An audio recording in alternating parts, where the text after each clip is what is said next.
Even though जो size से performance cost of the computer change होती रही है सेवरल ईयर से, लेकिन जो बेसिक लॉजिकल स्ट्रक्चर है जो बेस्ड है स्टोर्ड प्रोग्राम कॉन्सेप्ट पे जो प्रपोज्ड किया था वो न्यूमान ने, वो आज तक नहीं बदला है। चाहे जैसा कंप्यूटर हो, चाहे जिस साइज का हो, चाहे जितना भी एडवांस कंप्यूटर हो, लेकिन सारे के सारे कंप्यूटर 5 बेसिक फंक्शंस पर काम करते हैं जो रॉ डेटा से यूजफुल इंफॉर्मेशन में कन्वर्ट करते हैं। वो 5 बेसिक फंक्शंस हैं: इनपुटिंग, स्टोरिंग, प्रोसेसिंग और आउटपुटिंग और कंट्रोलिंग। इनपुटिंग का मतलब है जैसे कोई भी कंप्यूटर होता है, जब हम उसमें डेटा या इंस्ट्रक्शंस इनपुट करते हैं तो जो ये प्रोसेस है वो कहलाता है इनपुटिंग। जब हम डेटा और इंस्ट्रक्शंस कंप्यूटर में इनपुट कर देते हैं तो ये कहीं पे सेव होते जाके हैं, तो ये सेविंग का जो प्रोसेस है वो कहलाता है स्टोरिंग। और जब जो अर्थमेटिक ऑपरेशंस परफॉर्म किए जाते हैं या लॉजिकल ऑपरेशंस परफॉर्म किए जाते हैं कंप्यूटर के अंदर, जो एक डेटा को यूजफुल इंफॉर्मेशन में कन्वर्ट करता है वो कहलाता है प्रोसेसिंग। ओके।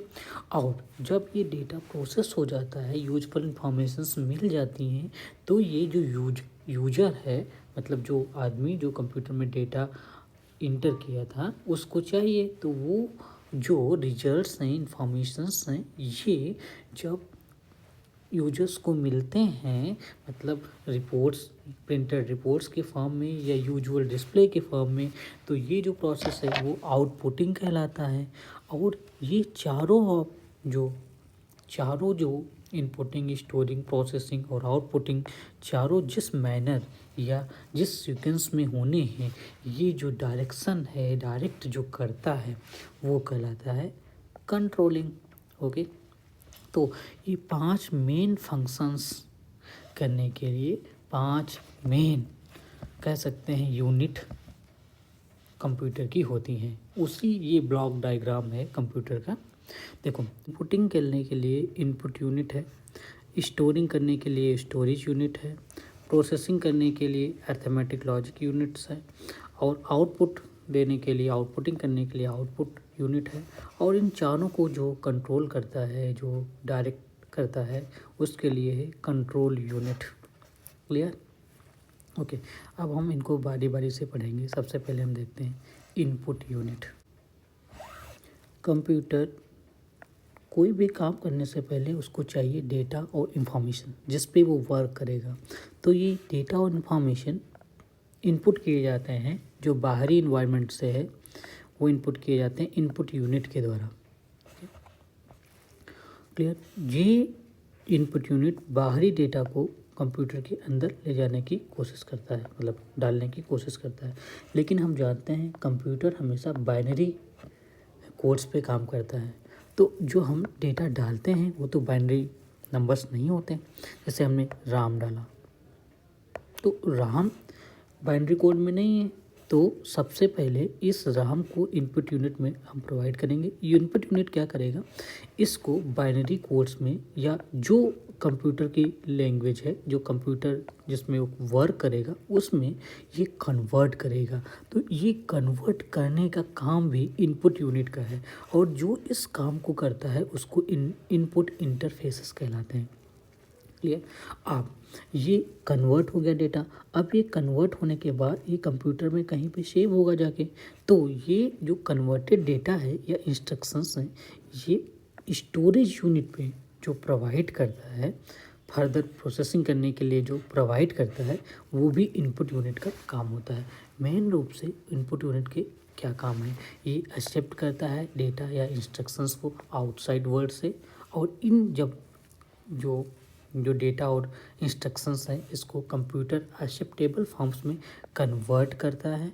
ओके। अब ये कन्वर्टेड इंस्ट्रक्शंस या डेटा है ये स्टोरेज यूनिट में स्टोर करने के लिए सप्लाई करता है।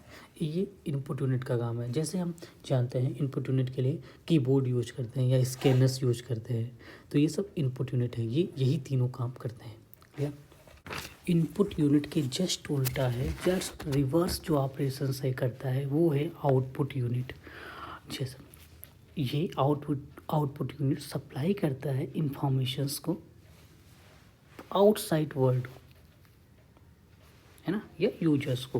ओके देखो, जैसे जब डेटा की प्रोसेसिंग हो जाती है, जो रिजल्ट्स आ जाते हैं, उसके बाद ये रिजल्ट्स को अपने पास रखता है। अब आउटसाइड वर्ल्ड में तो अब ये रिजल्ट्स जो आएंगे वो बाइनरी कोड्स में आएंगे या जो कंप्यूटर के लैंग्वेज होगी उसमें आएंगे। तो ये आउटसाइड वर्ल्ड में लाने के लिए इसको डिकोड करता है, क्योंकि अगर बाइनरी कोड्स में आएंगे तो हम समझ नहीं सकते। तो ये आउटपुट यूनिट ही डिकोडिंग का काम भी करता है। ये जो डिकोडिंग का काम करता है उसको बोलते हैं आउटपुट इंटरफेसेस। ओके, और फिर उसके बाद जो डिकोड डेटा है उसको वो आउटसाइड वर्ल्ड के लिए सप्लाई कर देता है। तो मेन रूप से 3 फंक्शंस होते हैं आउटपुट यूनिट का। जैसे प्रिंटर है, ये आउटपुट यूनिट है, ये 3 फंक्शंस करता होगा। क्या करेगा? ये एक्सेप्ट करेगा जो रिजल्ट्स प्रोड्यूस्ड होंगे इन कोडेड फॉर्म में, और क्योंकि ये कोडेड फॉर्म में रिजल्ट्स हम समझ नहीं सकते तो ये क्या करेगा, इसको इनकोड करेगा, डिकोड करेगा, ये कह दो, और इसको बदलेगा ह्यूमन एक्सेप्टेबल या रीडेबल फॉर्म में, और ये बाद में सप्लाई कर देगा इन रिजल्ट्स को आउटसाइड वर्ल्ड में। ओके, स्टोरेज यूनिट्स पढ़ने से पहले हम 3 बातों को ध्यान में लेते हैं। पहली चीज़, जैसे हमने कंप्यूटर में इनपुट यूनिट्स के द्वारा डेटा को इंटर किया तो ये डेटा कहीं कंप्यूटर में सेव्ड होगा जाके ना, है ना। या दूसरी बात देखो, जब प्रोसेसिंग हुई डेटा की और रिजल्ट्स आए तब जो डेटा है ये भी कहीं ना कहीं सेव होगा जाके ना, कंप्यूटर में कहीं ना कहीं सेव होगा ना। या जो प्रोसेसिंग हो रही होगी, जब प्रोसेसिंग हो रही होगी तब जो इन्फॉर्मेशन है, डेटा है, ये भी तो कहीं सेव करने की ज़रूरत पड़ेगी। तो ये सब जो चीज़ें सेव करने के लिए है, ये कंप्यूटर में स्टोरेज डिवाइस का काम होता है या स्टोरेज यूनिट का काम होता है। मेनली ये 3 प्रकार से चीज़ें को स्टोर करता है। पहला प्रकार, जब हम इनपुट यूनिट से डेटा रिसीव्ड करते हैं या डेटा या इंस्ट्रक्शन रिसीव्ड करते हैं तो ये सेव करता है अपने पास। जब बीच की प्रोसेसिंग हो रही होती है, इंटरमीडिएट रिजल्ट्स जो होते हैं प्रोसेसिंग के, उनको ये सेव करता है। या फाइनल रिजल्ट्स जब प्रोसेसिंग हो जाती है आउटपुट देने से पहले, ये फाइनल रिजल्ट्स को भी अपने पास सेव करता है। तो ये स्टोरेज के काम है। मेनली स्टोरेज 2 टाइप का होता है, एक प्राइमरी स्टोरेज, एक सेकेंडरी स्टोरेज। प्राइमरी स्टोरेज को मेन मेमोरी भी बोलते हैं, मेन मेमोरी। सेकेंडरी स्टोरेज को केवल स्टोरेज बोल देते हैं। ओके, प्राइमरी स्टोरेज क्या है? देखो, प्राइमरी स्टोरेज जो है वो स्टोर करता है प्रोग्राम और इंस्ट्रक्शंस को या इंटरमीडिएट रिजल्ट्स जो प्रोसेसिंग हो रहे हैं, जो करेंटली वर्किंग हैं, उनको ये स्टोर करता है। ओके, अब जो स्टोर्ड हो जाते हैं, मतलब कहा जाए कि जो हमेशा के लिए सेव करने हैं, वो सेकेंडरी स्टोरेज में स्टोर किए जाते हैं। ओके, ये मेनली अंतर है। ओके, मतलब जो रनिंग प्रोग्राम इंस्ट्रक्शंस है वो सेव करता है प्राइमरी स्टोरेज, जो इंटरमीडिएट रिजल्ट्स हैं प्रोसेसिंग के दौरान वाले वो सेव करता है। ओके, जो हमेशा यूज करने वाले हैं वो सेकेंडरी स्टोरेज यूज करता है। क्लियर? हाँ, प्राइमरी स्टोरेज बहुत तेज़ी से काम करता है, इसकी कैपेसिटी बहुत कम होती है, ये बहुत एक्सपेंसिव होते हैं, ये वोलेटाइल स्टोरेज है। वोलेटाइल का मतलब ये है कि जैसे कंप्यूटर में जब तक कंप्यूटर ऑन रहेगा तब तक तो ये प्राइमरी स्टोरेज में डेटा सेव रहेगा।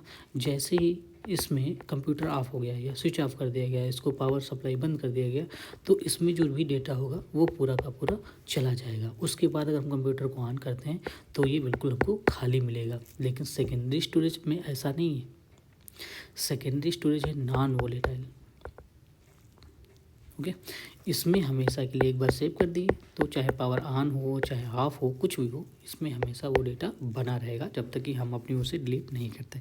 वोलेटाइल का सीधा सा मतलब है जब पावर हम कट करते हैं तो डेटा का लॉस हो जाता है, डेटा उसमें बचता नहीं है। ओके, प्राइमरी स्टोरेज और सेकेंडरी स्टोरेज, हम इसको विस्तार से आगे पढ़ेंगे। अगला एक इम्पॉर्टेंट यूनिट देखते हैं कंप्यूटर का, arithmetic and logic unit. Computer है वो अपने सारे कैलकुलेशन या कंपैरिजन या डिसीजन मेकिंग ऑपरेशन सब एएलयू में परफॉर्म करता है। हाँ, ये प्रोसेसिंग जैसे डेटा की हो रही होती है तो एएलयू अपने इंस्ट्रक्शन और डेटा को मेमोरी से लेता है, देता है, लेता है, देता है। ये बहुत तेज़ी से काम करता रहता है, कभी डेटा लेगा कभी देगा और चीज़ें ऐसे करेगा। मान लीजिए ये डायरेक्टली कनेक्टेड होता है मेन मेमोरी से। क्लियर। इसके बाद देखो जो सबसे इम्पॉर्टेंट यूनिट है वो है कंट्रोल यूनिट।